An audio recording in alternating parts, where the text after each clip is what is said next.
So today we are running our second in our series for the Cloud 360 SaaS Focus Series. Today I am pleased to say we've got James Ashford here from GoProposal, and I've known James for probably 4 years now, I would say, James, or thereabouts. Yes. Thank you very much for taking the time today to thanks. pick some questions. Thanks for having me, Kieran. No problem. So what we're going to do, James, is just run through a series of questions about a focus on your SaaS business. So before we do that, do you want to do a quick introduction of yourself and what your business is all about? Yeah, sure. So GoProposal is pricing and proposal software for the accounting industry. We have a specific niche of the accounting industry. It does lend itself to other industries, but we've really stayed, very much within our lane. We have over 1,000 members using our product now. We have a £1.5 million annual run rate, and we've grown that over a 4.5 year period. And I think what's maybe quite unusual about us is that we've taken no investment. We're a profitable business. I know there's kind of, like whenever anyone gets a round of funding, people love to post, "Hey, I've had another round of funding," and all that stuff just scares me to death. I think it's probably because I'm a bit of a control freak, and I just wouldn't feel comfortable. I'm not very good at being answerable to other people, I think, Kieran. So I think just the idea of, being in control of what we want to do, being able to sleep at night is quite important for me. I've got a young family, and so people have told me that we should take investment, but we've been very happy with the growth that we've had. And we're a profitable SaaS business with money in the bank and very excited about the future. That's interesting, and that's why I was pleased that you've actually agreed to do this part two on the series, James, because obviously we use GoProposal. We've been using it for about 4 years, and I do know from talking to you previously that your whole business model and structure is very different from what most sort of SaaS businesses are all about, which is growing the monthly recurring revenue and aiming to get their funding rounds based on all of that as well. So you guys are very, very different to that. So that's why I wanted to actually chat to you to get sort of a different perspective, I suppose, James, on how a SaaS business can run. Yeah, and I do not claim to have all the answers by any stretch, Kieran, but I'm happy to share anything I can with you. There's a really interesting book by Simon Sinek called The Infinite Game. And he talks about the difference between businesses that are playing a finite game or businesses that are playing an infinite game.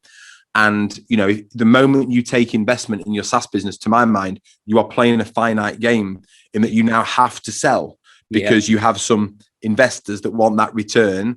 And so now you've chosen to play the finite game, and that has different sets of rules, where an infinite game is just the goal of that is to keep playing. So the goal is to keep playing. Now, you still have options. You could still sell the business. You could scale it. You could back out of it. You could do all these other things. Yeah. But to my mind, if you're playing an infinite game, it gives you the greatest number of options. Yeah. And I suppose it keeps it more interesting and fresh. And for you as a person, I suppose, James, as well, it doesn't ring fence you into there's only one objective here, and that is get it to this level, attract interest from this person or this big company, and sort of sell from there. So It's probably giving you more flexibility in terms of what you can do as well as a business. Yeah, absolutely. Yeah. Brilliant. I'm going to run through questions now. We probably will kind of see how the flow goes, but I'll just run through questions that are sort of preset for this kind of series. So first question is, what would you say are 5 key things that you would say to a new SaaS startup company? Any tips you would have? Yeah, sure. Okay. So I would say sometimes it's easy to kind of trick ourselves into thinking that what we've got, this idea that we've got, is the next big thing. There's nothing out there like it. Everyone's going to want it, build it, and they will come, etc. And, we can do a really good job of convincing ourselves that that's the right thing. But I think we need to be really confident that actually solving a real problem. One of my things that I've always focused on is we never set out to make software, Kieran. We set out to make a difference and to genuinely make an impact on businesses and impact people's lives. That was our goal, and then the software and that came around it. So I think know that what you're actually building has got a good chance of success, I guess, and don't just try and trick yourself into thinking that. I've got friends who have invested lots of money into software businesses, and it's because they had what they thought was a good idea, but it had never had any proof before. GoProposal I had this idea 5 years ago. I used a version of it in my own business that I developed, and it worked. I then put this into other people's businesses in different industries, a simplified version of it, albeit, but it got proven time and time again until it eventually met the accounting industry. So although GoProposal, as it stands now, is 4.5 years old, it had another probably 5 years of history underground, before it emerged. So by the time it hit, I had a good chance, a good thought that I know the problem it solves, I know it works, so it's going to land. So knowing that it's going to work, starting as small as possible. Our minimal viable product was $4,000. Yeah, we were out the door for $4,000 because I just said no to so many things. We had an idea, I halved the idea, and I halved it again. So whatever the idea is that you've got in your head, half it again. Yeah. And then if you can lean on existing technology to just get you out of the door, lean on it. You can always, build your own version of that later on. But there's so many great things, you can kind of just cobble it together. You're just trying to prove it. Yeah. And when I say prove it, what you're not proving is that it works and that the technology works. You're proving that someone's going to give you cash. Yeah. That's when I say, your minimal viable product, to my mind, is only viable when you get your card out your pocket, Kieran, and say, I'll read out the long number on the front of it, right?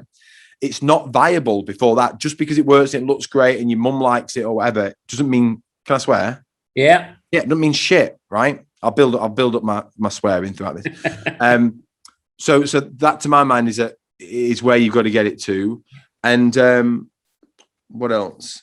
So yeah, keep it. Say no to so many things. We had an external developer to start with, and a great guy built the product for us. And once he got it built, he said, I can only work for you on Wednesday afternoons. Yeah. He says, so I'm like, but I need you more. I've got all these ideas. I want to build all these things. He says, well, look, let's agree what an urgent problem is. So if there was an urgent problem, which we defined, so somebody couldn't log into their app, we've been hacked, or we've never been hacked, by the way, but I mean, we set a set of criteria in terms of what urgent was. That was a code black problem. And if that was the case, he would, on a Sunday night at 9 p.m, he would log in and solve the problem for us. Then if it was an urgent, which meant it was one of these things, somebody couldn't send a proposal, somebody couldn't log into their app, etc., then that was the next priority, and he would respond to that within an hour. Other than that, he'd have to wait until Wednesday afternoon. Now, this was a huge problem for me to start with, Kieran, because I had all these great ideas that I wanted to do, right? But what it did was it forced us to prioritize. So it meant that I knew I had Wednesday coming. I'd be so excited about Wednesday, but I'd have to think, right, what's the one thing? I've got it for 4 hours. Yeah. What's the one thing that we can move forward? And that was important. You have so many people coming at you at different angles, and you've got to say no. We'd say no to so many things to start with because I already had the first product working. Final thing, Kieran, I think another point is we never just wanted to build the software in its own right. There were always 3 components for us. One was the software. One was the education around it. So the academy, all of the educational content, my book, etc. And the third was the peer-to-peer support through the community. Yeah. So it was always 3 prongs. And it's because I thought that would allow us to have the greatest level of success, to be able to genuinely impact businesses like yours, Kieran. So it's not just here's a piece of software. It's here's the peer support, here's the education, etc., that you can use and your team can use. But I also felt it protected us more. So you can't protect software. You just can't do it anymore, because if you're trying to protect a piece of software, you can't get a lawyer to check through every piece of code that exists out there in the world to know if what you've developed is unique. Cannot be done anymore. What you can protect is IP around processes. So we own something called the gloss method and the 1-3-12 rule. I can protect my book. You can't copy that. You can't take our community. Yep. So if a big company looked at us and thought, we'll just steal their idea, we can have a go. But you can't steal these other bits. They are protected. So that it was a protection thing as well, Kieran. Yeah. Oh, very good. Would you say it for SaaS companies now as well, getting that sort of MVP, James, and also maybe, narrowing things down and niching seems to be should be a priority as well. But would you say it's a lot more competitive now for SaaS companies starting up with, when you look at the the amount and range of technology for absolutely anything, I suppose. I never kind of get too worried about that really, Kieran, because I just think I'm just going to cut through the noise, and I'm going to do things in my way. And there's always a way of doing it. Obviously, you talk about like unicorn businesses that come into the market or whatever, the likes of a YouTube or a Google or a Facebook or whatever. And the reality is you're not going to do that. Like, you can get all as excited as you want. The chance of you doing that is very, very slim. Yeah. So don't even have that as a focus. But I guess so I never see competition as an issue. To my mind, it just proves that there's a market for it. Yeah. It's like I speak to so many, just like friends who are, I don't know, they're personal trainers or whatever. And I'm like, oh, you could set up and I give them ideas and they, but the market's saturated. I'm like, no, it's not. Like, just because there's lots of people out there doing it just proves there's people that want it. Yeah. And you can figure out your niche within the niche. You'll find your groove that you can cut through and that you can make happen. Yeah. So I don't think I let that put you off. But what I think, this is the thing. I think if you think you're going to build a Facebook and you're going to build $1 billion business and whatever, I just don't think it's realistic. To my mind, you got to ask yourself why you're doing this. And for me, Kieran, it was to build a life for my family that allowed me to spend time with my kids. I took them to school this morning. I took a picture of, just to prove, I took a picture because I was going to do a social post about me taking my kids to school this morning. So just took a nice little picture of them just to prove that that's what I did, on the way to school. Yeah. And after this call, I'll be picking them up from school, right? Yeah. And so they were the things that were important to me. And when you start to think, well, what does that SaaS business have to look like to give me the life that I want, the headspace that I want, the money that I want, the time that I want? It's not that big. Yeah. Like you only hear about the Facebook or the Google or the YouTube or Amazon or, Tesla or whatever. What you don't hear about is the £1.5 million revenue business. Yeah. That's transformed my life and my children's lives and my wife's life and my 12 team members' lives. You don't have to get carried away with all that other stuff. Yeah. You think, why am I doing it? And it doesn't have to be as grand or as massive as you might think, You can sort of have a business which is very similar to those large corporations, but it can be a team of 12, a team of 5, whatever the case may be. 100%. And you've got to think, why are you doing this? What is it to give you the life that you want? Is it to be, and I just think you can sometimes start on this journey with this egotistical vision of where you're trying to take it. But, my brother and his wife have got a business. It's a different industry. They're in an e-commerce business, but they've got, an e-commerce business that turns over a few £1 million and gives them a great life. Yeah. If you can get a SaaS business to a £1 million revenue, so 83 and a half, whatever it is, grand a month, which is not, implausible. Yeah. That's life changing. Yeah. Change your life. And that's very interesting. It's something, I'm diverting slightly, but something I've been thinking about recently. And I think it's the end of the pandemic making me think like other people are sort of thinking like, what was that all about? And what the hell does the future going to be all about? So I've been thinking about that myself. And previously I had ideas about, okay, maybe should I be looking at a franchise model? Should I be looking to expand the team and have, X number of clients and X number of kind of client managers in pods and, where should it be and what premises and so on. And I'm actually now thinking, I'm going to be happy getting to a certain level of annual income, aiming for a certain level of net profit out of that, which is like, no, I'm happy at that. And what I want to do is I want to actually enjoy some of my life now rather than build something up until you retire and then you're maybe, your knees have gone. Enjoy your life at that stage. So it's like, try to enjoy more of it now. Well, you might not get there. My best mate in the world, it would have been his birthday yesterday. Yeah. He would have been 54 and he died 6 years ago. He got a brain tumor and within 18 months he was gone. Yeah. And, we've got today, you don't know what's coming. Yeah. And so you've got to, get to a point where you can just enjoy life as much as possible if we're getting philosophical about it, Yeah. And that was what was important for me to be able to do that, Brilliant. Just on that then, James, sort of the financial foundations for a SaaS business like yourselves kind of links into that as well. You guys are now at 1.5 million annual recurring revenue. and you're profitable. So what are the key metrics do you look at on a regular basis, like every week or every month? And I mean, is churn rate and all that sort of stuff? What kind of stuff do you guys look at? Yeah, sure. So we've got high level metrics that we're looking at on a daily and weekly basis. Yeah. So things that you would expect: how many leads have we got coming in? What's our conversion rate of those into paying for our service? And when people opt in for us, Kieran, they don't put the card details up front. They opt in, and then once they're into us and we've demonstrated the value, then they put the card details in. Now, in that scenario, a good conversion rate is 2%. A great conversion rate is 20%. You're seen as excellent to that. Our conversion rate last month was 45%. Right. Like, we just commit so much effort. We know what the metrics are, and we've got a very interesting way of getting that metric so high that I'll talk about it later if we get a chance, but how we managed to get that conversion rate so high. So bringing people in, the conversion rate of people using the product, how much engagement they have with the product, how often are they opting into our app and actively using it, what is our churn rate, and trying to keep that as obviously as low as possible. Churn, and also upgrading into other parts of the app. So the GoProposal is our core app. But the way we can upgrade them is for you to get more users on it, or for you to then buy Oversuite, which is an additional product as well.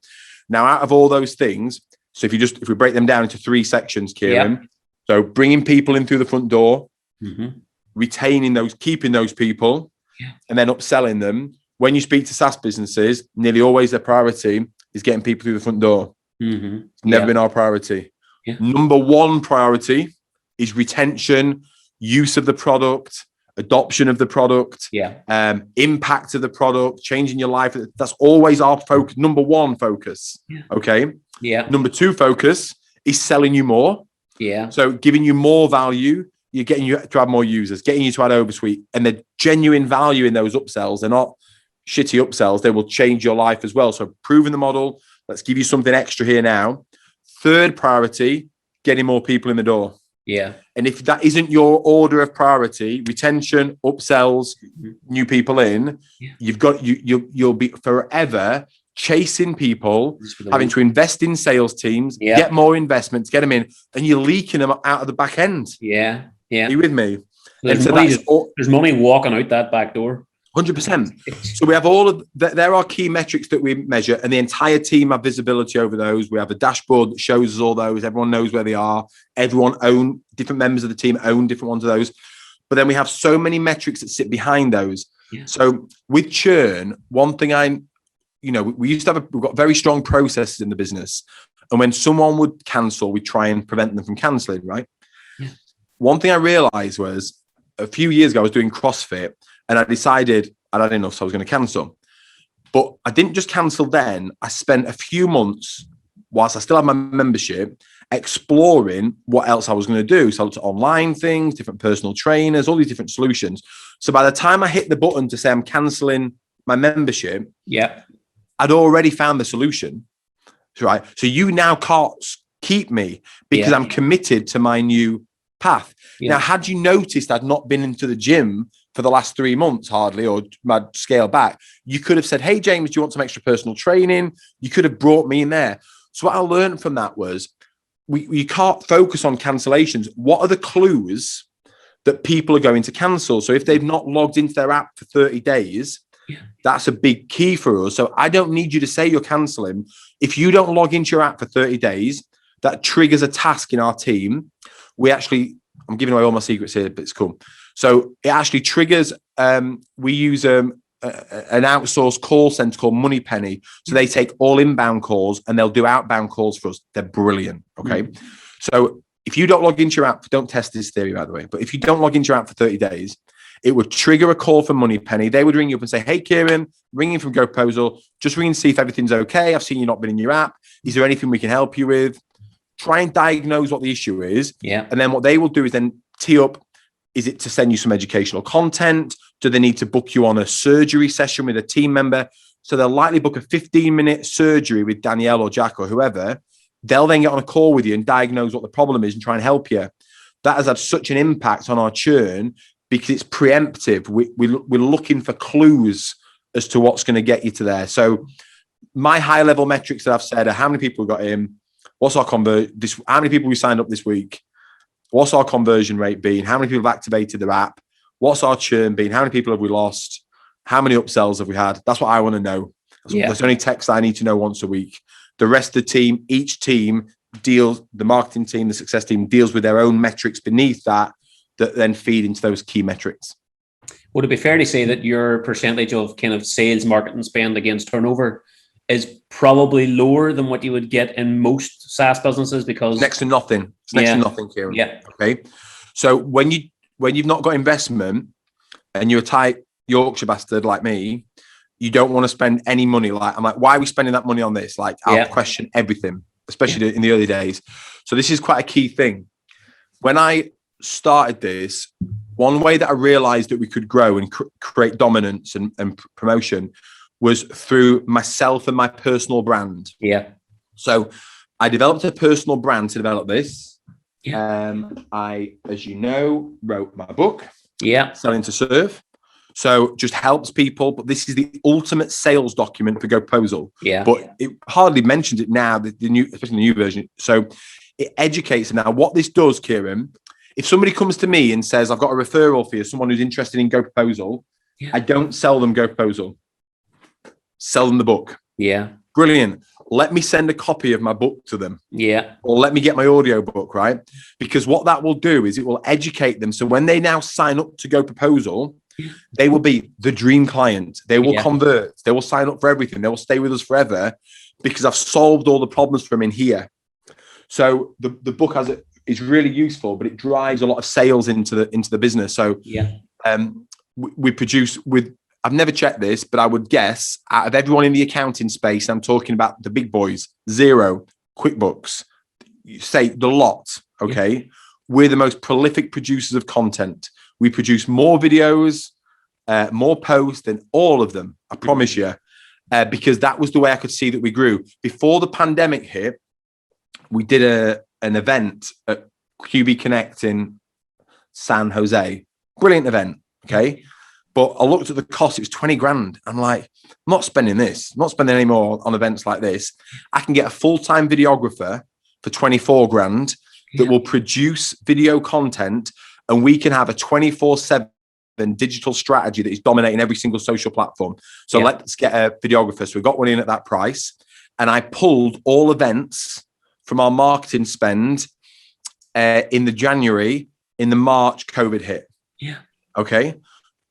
Our competitor they'd taken another round of investment. Yeah. And what they were doing with it was still doing the events, but rather than having the bronze stand, they were having the gold stand because it's someone else's money. Who gives a shit? Who cares if it works? Let's just do more of this stuff. Yeah. Where because we were having to think resourcefully, we'd already pulled out of all these events. So throughout COVID, we grew ahead of budget. I know there was some luck involved in that decision, but we'd already planned not to do any real world events. Yeah. Plus you've also, I think, created that. It's also like the mistake factor of like, well, if you guys aren't going to events, this thing must be really frigging good. Yes. If you don't feel the need to go out and just sell, this thing must kind of sell for itself. So it's probably generated more interest from our industry as a result, possibly. An important thing here, Kieran, we don't have salespeople. Yeah. We do not have a sales team. Now we have a sales culture. Everyone understands selling. Here's the other thing. We don't pay bonuses. Yeah. There's no sales commission paid to any team member. We pay good wages. Okay. So what happens is, especially, in the accounting industry, you don't want to be sold to. It's not nice, right? Aggressively, as some big software companies do. We have people, accountants by their nature tend to be conservative people. It's a conservative market. Yeah. I have accountants messaging me. I had one messaging me last week to thank me for our sales process that Danielle, he said, I just want to thank you for how she sold to me. Yeah. He said, she was so gentle. She was persistent, but not overly so. He said, she just helped me to make the right decision at a pace that I felt comfortable with. And I'm so glad, he said, I'm so glad she got me to sign up. Yeah. Now, when you've not got someone on a sales commission, she's genuinely acting in your interest because it doesn't benefit her whether you sign up or not. So she can now help you to make a right decision. If you said to one of our team, why should I use you over your competitor? their response will be this: maybe you shouldn't. Yeah. What are you looking for? What's the problem? Tell me the problem you're trying to solve, and I'll tell you whether we're the right fit for you or not. Yeah. But that's like we're not where everyone else is just trying to be aggressively selling. And do you know why they're aggressively selling? Because they've got to hit their next round of investment. Yeah. So they've got to ramp up. And big software companies do this. They get towards the end of their financial year. Yeah. They recruit extra sales staff. They push the bonus up because they just want the most number of sales. They don't give a shit whether those clients are retained or not. Yeah. They're focused on ramp the sale up because that will be used to get the new valuation. They can get the next round of investment. It's bullshit. Yeah. It's a finite game and it's a dangerous game, Kieran. Yeah. And you'll see, and obviously we're in tougher times than we were historically. I think we'll see people starting to lose that game more and more. Yeah. I think that model that you're talking about as well, James, is applicable for nearly any business that you're talking about. You know, it's not just grab people on the door and sell. It's like, look after the people you currently have and see what else you can do to help them, because that's going to be, you're essentially selling yourself and your business and your services to them, who will go and tell other people about exactly that process. And 100%. Then the door will open and people will walk in for you anyway. So 100%. If we ever get lost or off track or what should we do next or a bit unsure, the question is always our North Star: how do we more positively impact our current members? Let's do that. Yeah. You know, we've helped you to grow your revenue in your business, Kieran, right? Yeah. You're a Xero award-winning accountancy firm. Yeah. And we've supported you in helping you to serve your clients to higher and higher levels and giving you the tools to be able to go and do that. So you provide an incredible level of service and rightly so get paid properly for that. Okay. So our focus is to help you to achieve that. And then when you're on stage picking up your Xero award, you're able to say, part of this, you know, is through GoProposal helped us to achieve that. That's all we need to do. I don't need to go and spend money on marketing. The reason why people have to spend so much cash on marketing and invest so much in sales teams is because their product isn't having the impact it should. Yeah. No, if they just focused on doing that, the marketing takes care of itself. And then all we do is amplify that.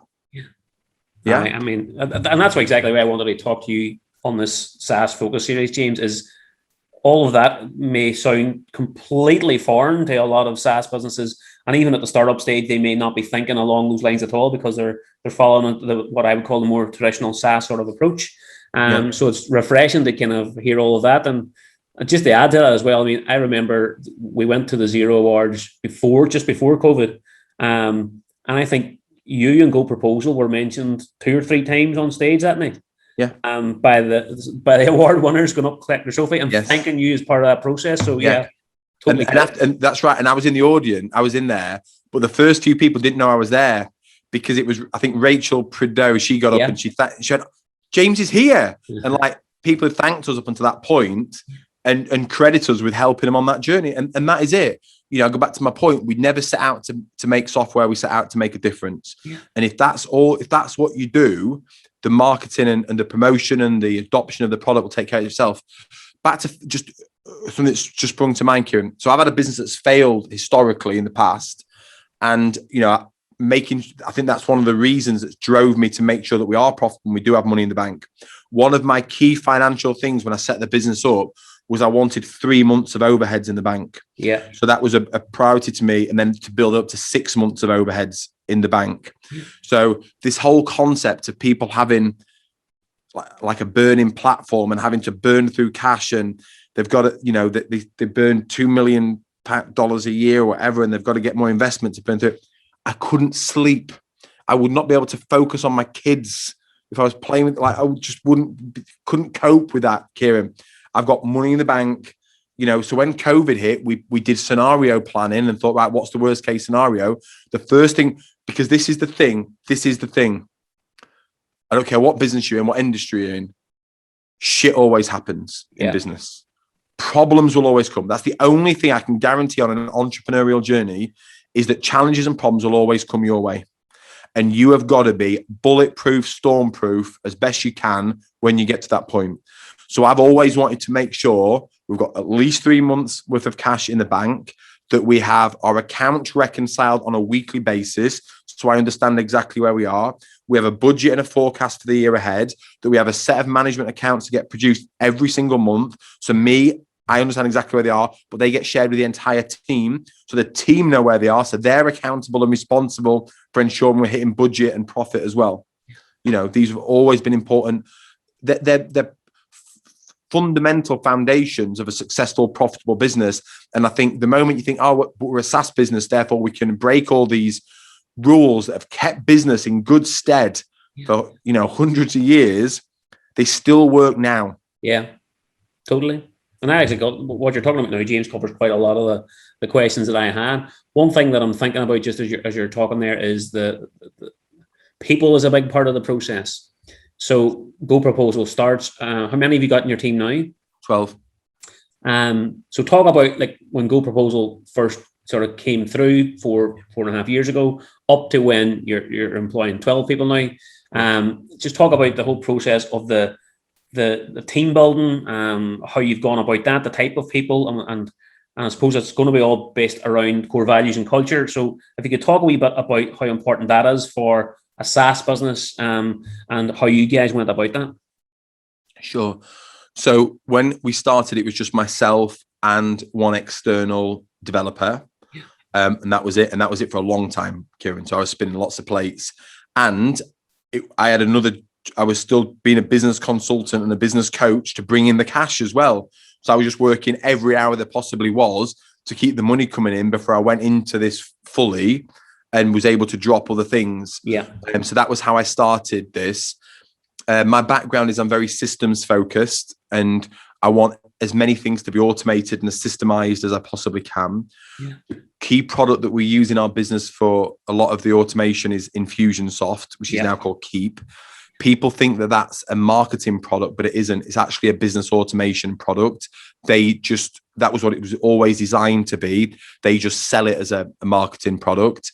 But what it enabled me to do was to create some very robust processes in the business. So we had a very strong onboarding process, a very strong kind of the 90-day process once people had opted in, a failed payment process, a cancellation process. Everything was a process that would, if they take a certain action, it would trigger off emails, text messages, tasks, phone calls, whatever that may be. Yeah. So I built that out to start with, and I was running those systems and processes. So and had everything documented. So we have playbooks that sit behind everything. So every call you had, I wrote out the perfect, or what I believe was the perfect script, and what you would say in these different scenarios. We had intercom to handle live chat coming in. I built a Facebook community that was very strong, that I was able to communicate with my clients in a very good way, in a very strong way. We produce lots of video content, Kieran. So whenever anyone asked a question, it would always be answered as a video, because that would then create an asset that then could be used by other people. Then we brought Jack in, who was my first guy. He was in an account management point of view. So if you think, again, what's your priority, which is retention, upsells, new people in, then my first thing I was driving the customers. So I was driving the marketing, because you need customers or it's not going to work. And then Jack came in on support, but he came in to use all of my systems and all of my processes that I'd already built out. I remember I was going to the pub because he was starting to get asked questions. He didn't have the answers. And we just got this massive sheet of paper, and we just wrote out what are all the questions that I like it to be, what are all the stories you can use to share, to help people, what are we trying to achieve at every step. And every part of our business has got a map for it. So what's the onboarding journey? What's the adoption journey? What's the failed payment journey? The cancellation journey? Every part of it's got a journey. So Jack headed up that. And then we got another client support person. She was outsourced. She was based Australia way out, and she would help us. We always wanted this idea of chase the sun support. So she helped with that, because we had Australian clients and US clients as well. I think maybe the next person might have been another support person as well. So we've still got an outsourced developer building the support team, me doing marketing. Then I think maybe we brought another marketing person to now take the weight off me doing that, and started to train them in it. So it'd be quite interesting to see how the team actually grew over that time. But we had, maybe then 2 people in marketing, 3 people in client support before we even thought about bringing a full-time dev in. So we still say no to features. We've still been, people come and ask for features, Kieran, and sometimes it's not a feature they need, it's an education they need. Yeah. So they'll say, yeah, but I want it to work like this. And we're always confident to say, with respect, I think it's your process that's flawed in your business. Yeah. You know, it's like people say, yeah, we want to be able to have a tool on our website that allows people to price their own services. It's like, no, you don't. Let me explain why you don't want that. Or we want to be able to give people 3 options: gold, silver, bronze. No, you don't. That's the worst thing you can do. Let me explain why. And so we produce really solid content that we would share, that then people would then get to a point where they concluded that ours was the right solution. I also became the first company I developed this for, which was my accountancy place in Manchester. I became a director of that firm, and I made Paul a 10% direct shareholder of GoProposal. This meant that I had real world insight into an accountancy firm. So everything I was saying was coming from a real position of strength. Yeah. I knew what I was talking about, I guess. So I guess the main team we focused on building was the client support team. Yeah. But it's the fact that we have and still have such strong processes with an automated system, and we have playbooks that shows everything how it works, and that frees up the team to become as brilliant as they are. They're fantastic. I get so much praise for the team. That's because I've taken all the shit off them, because I've automated so much and they don't have to think about so much, because now then they can just be their brilliant selves in helping our clients. Yeah. Then we slowly started to build the dev team out, and we've slowly started to build the marketing team out. So we've got 3 devs, 3 people in marketing, Heather's head of operations, and the rest are made up of client support. Brilliant. And yeah, and still no sales officially. Everybody's no sales. We tried one salesperson. They did okay. It didn't quite work out for various reasons. And then there's a company that this is a really good place to check out, Kieran. There's a company that we follow closely in the US called 37 Signals. So 37 Signals develop Basecamp, hire a few other products, right? They've got a brilliant book called Getting Real. Yeah. Do not build a SaaS business until you have read Getting Real. It is fantastic. So that is kind of our go-to Bible for how we approach lots of different parts of how we grown our business, right the way from how we code to how we recruit to how we market, etc. And when I started to question, should we have a sales team? I went to them and I said, will you share your org chart with me? And I looked at it and I'm like, you don't have any salespeople? And they're like, no, never had them. I'm like, right, cool. That just confirms that we don't need it. So you don't, if you have a great product and a strong marketing process and a sales culture with strong values, you don't need that sales team. Yeah. They do have benefit, having people out there in the field, account managers. We will get to a point where we do need those, Kieran, especially to attract larger clients, but just we could grow it so much without the need for that. I think it's the important thing. Yeah. And again, back to me being tight, I see people like salespeople in the SaaS space, like wanting 70, 80 grand salaries and 50 grand bonuses. And I'm like, you're having a laugh. I'm not paying that. So I just couldn't imagine paying so much cash for that role. So yeah, that's just me being tight again, Kieran.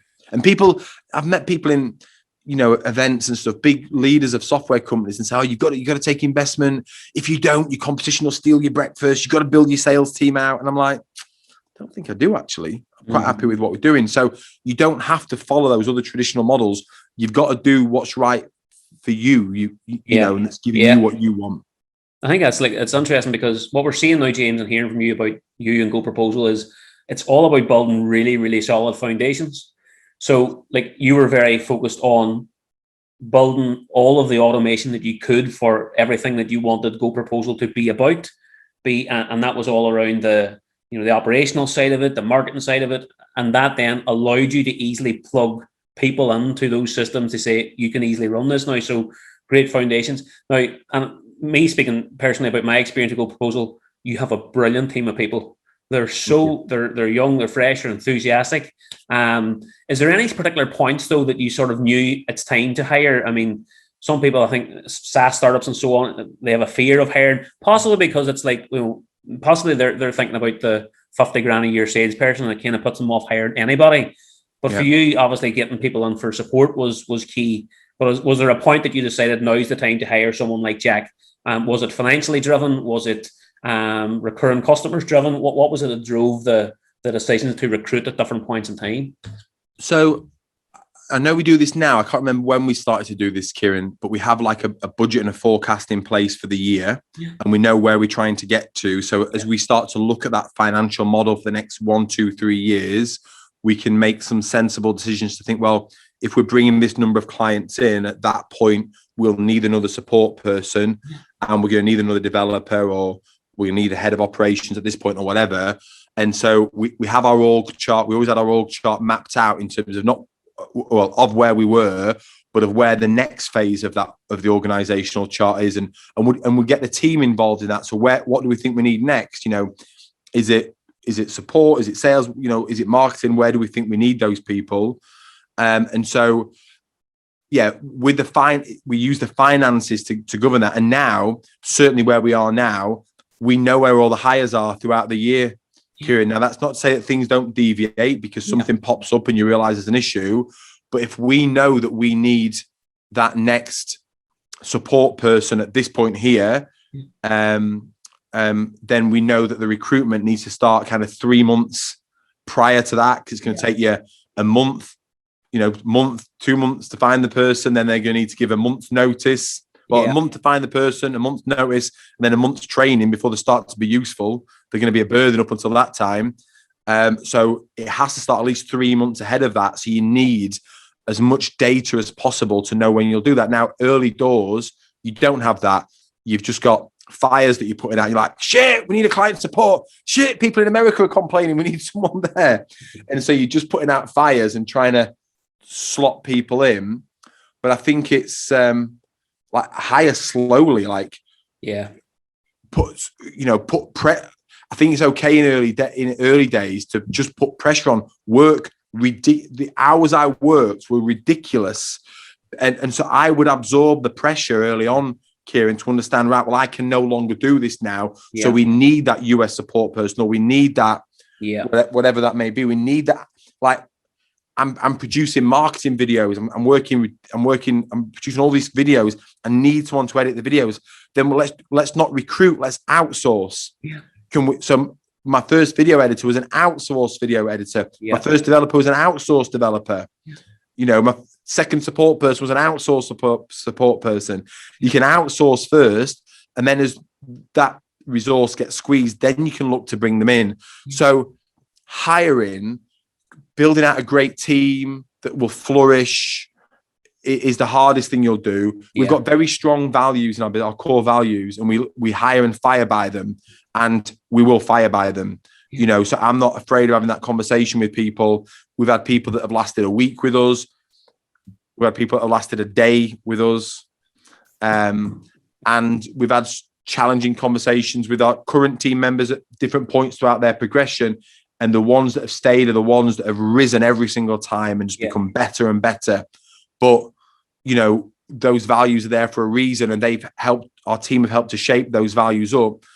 And now they live and breathe them, and that's why you get the quality of service and support with every single thing. The thing that dictates your success, I believe, Kieran, is not the economy. It's not your clients. It's not your market. It's not what you're doing, your niche. It's your standards. Yeah. What will I never let slip? What are my standards? How do I instill them into every team member? How do they maintain them? Yeah. And so if you're not getting the results that you want, where are your standards too low, and how do you just raise them to ridiculous levels? Brilliant. No, that's brilliant. Okay, I'll jump on to the next question. James, what would you say are like 3 things that get you out of bed every day, and what's 3 biggest challenges you faced over the course of the last 4.5 years? So 3 things that get you out of bed. Well, it's not this morning. I was at 4:15, Kieran. Right. Just buzzing, just excited about life. Like the first thing my feet do when they hit the floor, I say thank you as each foot hits the floor. So, I love the impact of what we're having on people. Yeah. I love serving people. People say SaaS business, so SaaS, software as a service. I don't think that's a good expression, because what you think is that the software provides the service. Yeah. The software helps with that, Yeah. but we provide the service. Yeah. And I'm happy being in a position of servitude. I'm happy to serve people and to help people. Okay. And so my team. So just the genuine desire to impact people and to change lives with what we're doing externally. And then for myself as well, and for my own family, Kieran, to just enjoy the day with those guys and to, give them the best life they want and to be able to give them me. Yeah. Yeah, we could have grown faster. Yeah, we could have taken investment. Yeah, I could have built a sales team, blah, blah, blah. And I would have been gone in this process. My kids are only young for a short period of time. I might have been physically there, but I wouldn't have been mentally there. Yeah. And that's very important for us. So yeah, just to be able to impact, make the world a bit of a better place because we're here. And, I'm just so excited about what we're doing and what we're developing, and got some amazing features coming this year that changes it again, Kieran, that changes what we've got. Honestly, I'm so excited. I think I've given you glimpses of this, but it changes the game again. And so I just like life to be exciting. And that's why I run my own business, because if the future doesn't look exciting or today doesn't look exciting, I can change it and I can make it so it is. So yeah, I think that's it. What was the next question? The challenges. So 3 challenges, I suppose. I mean, what's maybe the 3 greatest challenges you've faced? Or even if you think about it along lines of, if you were to sort of go back in time 4 or 5 years, is there anything you would do differently? I'm happy with what we've done and the journey we've gone on. In terms of the challenges we've had, we've got a main competitor that's quite aggressive towards us. One thing they did a couple of years ago was they did a comparison on their website of us, but it was very aggressive and very derogatory towards us, saying how we'd not been in business for that long compared to them, and our product wasn't adequate compared to all this stuff, right? They had, 500 reviews on Zero and we had 20, and they just ripped us apart. It was very unfair, right? And I remember reading it and I was steaming. I found it by accident because I'd Googled our product. I typed in GoProposal, and rather than type it into the web address in, I typed it in as a search term by mistake. Yeah. It was on a Saturday or a Sunday morning, I think it was. And an advert came up for our competitor saying us compared to GoProposal. I was like, what are they running ads? So I was annoyed they were running an ad against me in the first place, because they shouldn't do that. Clicked on the advert and it went to this page that was just ripping us and very unfair. So I'm like ready to like turn up at people's houses and knock on doors, Kieran. I'm like proper steaming. So my wife calmed me down and she said, I'll tell you what you should do. Go and share it on every social platform. Yeah. So on every social platform, I said, we must be doing something right if this is what our competitor is saying about us. Well, anyway, World War III erupted. They contacted me. They rang me personally and said, will you please take your social post down? We've had every client ringing us. We've lost clients. We'll take our webpage down. We won't do it again. Yeah. And so we did that. And then after that, I blocked them on every platform. So I don't follow any of our competitors, any of their members of staff. I don't care what they're doing. They were just a distraction, because you get wound up by all this stuff. Yeah. So my team will keep an eye on them. I don't. You've got to preserve your energy, Kieran. And they did something else last year, actually, which was quite not to get into specifics about it, but it was with the ACCA engagement, with the engagement letter. You're aware of what I'm talking about. Yeah. So they did something there. It was a smart move, really, but it potentially threatened part of our client base, that we could have lost part of our client base. Yeah. And we could have struggled to get clients from this specific channel in the future. It was the partnership that they'd done with that specific channel that was useful for us, right? And rather than get annoyed, I just said to myself, where is the gift? Yeah. And I just had this smile I've got now. I kept saying to myself, where is the gift? For 2 days, I kept saying, where is the gift in this? And I found it. And it inspired us to develop another product that we then started to sell to our members. So rather than it became a threat where we could lose clients, we actually developed an additional superior product that we could sell to them. Yeah. And when we launched it, I think within a few months, we were making an additional 10 grand a month from this product, right? To the point where I wanted to write to our competitor and say, thank you for helping us to be better. But it's just that shit's going to come your way, whether it's from a competitor, clients leaving, customers leaving, whatever, right?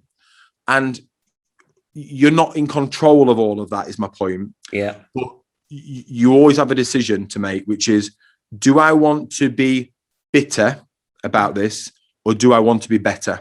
Yeah. And that choice is always yours.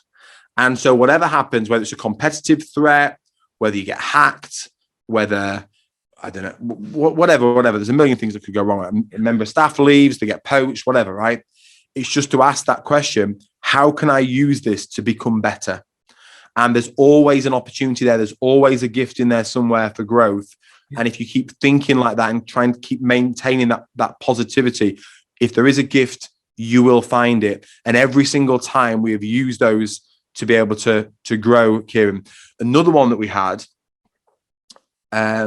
was around our product, and when you opt in for our product, how we help the accountancy firm to build out their pricing within the system. Yeah. And we became concerned that we were potentially infringing on anti-competitive rules. Yeah. Because if we can't tell you what to charge, and we're only small at the time, but I always look ahead. As far as I'm a very positive person, I always look ahead in terms of what can go wrong. Yeah. So what legal problems could we have? What competitive threats could we have? What security issues could we have? I want to see as far ahead as I possibly can to mitigate any of those risks. So we explored this. We invested a lot of money into looking at the correct legal position from it. And what we developed was our wizard. So now when someone signs up for our app, they're able to put in what they charge for 3 services, and it builds out a full pricing matrix for them based on their prices. So we're not saying what you should charge, but we're giving you the methodology of how to charge. Yeah. What that enabled us to do was people sign up for our product and start selling their services through it within a day of signing up for the product. Yeah. So again, scanning the horizon for potential threats and risks as far ahead as we possibly can. And the moment we see them, how do we use this as an opportunity for growth? Final one, I've got one more. Beginning of this year, I can't remember. Our product relies on email deliverability of our proposals, right? That's right, yeah. Someone posts in our community, emails aren't getting through. Yeah. And I'm like, well, how many, what we're talking, like 1 or 2? And no. And it was significant. And they'd post it in the community. So to my mind, if someone has a go at you in the community publicly, you solve it publicly. You deal with it there. Yeah. So I said, right, I'm going to dig into it. I rang everyone I knew that was involved in email deliverability, found some people online, Googled the best people, found someone. He said, Microsoft have changed their algorithm last night. Right, okay. This is now the new ruling. And they just weren't getting through, but they showed us, they introduced us to technology that we could use to kind of test our deliverability of our emails. Anyway, I kept posting in the group that day, right, we've made a slight improvement here. Every 30 minutes, Kieran, I was posting in the chat, we've done this, we've solved this, or we've still not solved it, or we've still not moved it forward. But I kept informing people, right? But as we got to the end of the day, we started getting the emails coming through. And by midnight, we were back to where we were the week prior and getting emails through. However, what we'd learned through that was, in actual fact, email deliverability is not just about the technology, but it's what you put in the emails. Yeah. If you put certain things in the subject or in the copy, or you don't put certain things in, that can massively affect the email deliverability. So I learned what all those things are throughout that process, and we developed a scoring mechanism to help you to score. You know, if you've included this word in the subject, it needs to come out. You started the subject with the number that needs to be removed. You've got 3 links in the body of the email that need to come out, whatever, right? Yeah. Within 24 hours, we'd added a scoring mechanism into email deliverability. So we're here on the start of the week, it dropped to here, and then 2 days later, we're up here. Yeah. Because we'd used the opportunity every single time to say, how do we become better through this? Yeah. And if you focus on that, you will get there. That's brilliant. That's absolutely brilliant. Because it's we're coming out of a difficult period as well, just in general, I suppose, with the pandemic. And it's good for people to realize and remember that, it's get your head up and don't drop your head down. I mean, there's always an opportunity in every crisis. I can't remember who said that. I know somebody said it, but there is an opportunity in every crisis. There isn't. And sometimes, we all have blind spots, Kieran. Mm-hmm. And blind spots by their nature are things that we can't see. Yeah. And if we don't become aware of them, they can cause a collision up ahead. We need good people around us to help us to navigate those challenges. Yeah. You need a great accountant in your corner that is going to help you, that's going to hold you to account, that's going to tell you what you need, and you need to invest. That's it. You've got to invest at the right level in that finance function in your business. And I know what you do, Kieran, and the work that you do in your firm. I know how incredible you are on the level of service you provide and how much you deeply, deeply care. Yeah. So for people to listen to that, to take your guidance, to get those services is an amazing thing. So you've got to invest in that at the right level. And if you do hit having people around you to spot your blind spots is useful, but you will hit challenges, and there will be times that you need help. Yeah. And I'm positive now, and I'm upbeat and all this stuff, but there've been several times throughout the last few years where I've had to send, I call it like a warning flare, where I've got 3 or 4 people that I know I can just send a text to them. And I remember a specific email I sent to 4 people, and it was, I need help. Yeah. I need help. And one of them was to my accountant. Yeah. And he's like, what's up? I said, I'm like, I can't see a way through. I'm scared. I'm worried that we're not getting the cash in, and we're not. He says, let's just have a look at the numbers. Let's just go. And he calmed me down. Paul calmed me down. And we looked at everything. And the thing that I was becoming fearful of wasn't even a thing, but because we had the data and the numbers to back it up, he could help to alleviate my concerns. So you will hit shit times. Things will be hard. I know. Have you spoken to Gary Turner, or are you going to speak to him? I spoke to Gary in the first one. Spoke to Gary in the first. Okay. So there's been a time when I've messaged Gary, reaching out to people who are ahead of you on the journey and saying, Gary, I've got a staffing challenge. Yeah. Could we get a call and could you help me with this? And so, Gary, very kindly, I've been on a call a couple of times with Gary to help me to navigate those things. There's always people ahead of you on the journey. And very often, if you just reach out to them, obviously don't take the piss. I don't want to be messaging them every week, but they will help you to navigate those challenges, Yeah. The world's a big place, but it's very small at the same time as well. You can reach out and get help from people as well. So, James, that's been brilliant. That's absolutely covered everything that I really wanted to cover in terms of you guys, yourself, the whole ethos behind GoProposal. And, it's people and processes, and it's like rising to the challenges. And I suppose one of the things I've been trying to tell people this year, especially, and even talking to all our accountants, is that, it's okay to have a shit day at times. As long as you don't have a shit week or fortnight, then that's not so bad. And there's so much stuff on social media now that I've even posted about this week. It's all this kind of get rich quick kind of schemes in relation to your mental health. I see a lot of that going on at the moment, and some of the stuff you're talking about, James, is kind of touching on that. You're a positive person, but you're also honest enough to say, I can't click my fingers and 30 minutes later feel great again. It might take me a day or 2 to work something out and deal with it properly in a longer term as well. So that's been very useful and good to be able to share with people too. So thank you very much for your time today. That covers everything. So that was us finished. And I appreciate your time today. That's cool. Thank you so much for having me, Kieran. No problem at all. I hope you enjoy it when we get this released now. Thank you, James.